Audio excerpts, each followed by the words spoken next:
C'était chaud bouillant samedi soir à Bienne, une ambiance de feu et une salle pleine à craquer à la Maison Farel pour une compétition de breakdance par équipe, le Farel Cypher, 12 crews venus de toute la Suisse pour s'affronter dans des battles. Une performance collective et chacun a son style et ses points forts. Le break est une discipline très large. Tu peux faire tellement de tricks. Et tu peux être fort dans un domaine, par exemple dans la technique, et moins fort musicalement ou dans la danse. Et en groupe, on peut se soutenir les uns les autres. Notre crew, par exemple, fonctionne selon nos goûts musicaux. Si c'est du funk qui passe, c'est lui qui va. Si c'est de la boom bap, c'est un autre. On sait que l'un aime ça, l'autre pas du tout, et on peut s'aider.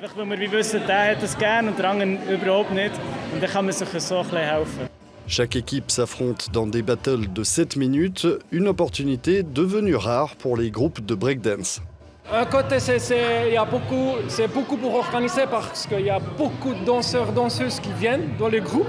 Et puis en plus, c'est un trend qu'il y a beaucoup d'organisateurs qui organisent pour les concours 1 contre 1. Et puis, ouais, c'est un trend. Et puis moi, j'essaye de donner un autre trend pour un peu motiver les groupes.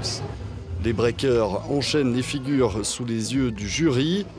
3 juges qui doivent départager les équipes et même si la prestation est collective, la performance individuelle compte également.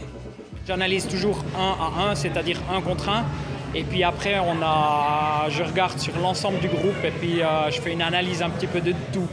Après, il y a des battles qui ont été très clairs pour moi, puis en l'occurrence, la finale, c'était pas un truc 100% clair. Pour moi, ils l'ont gagné, mais c'était ça. La finale, justement, oppose une équipe de Bienne à sa rivale de Neuchâtel.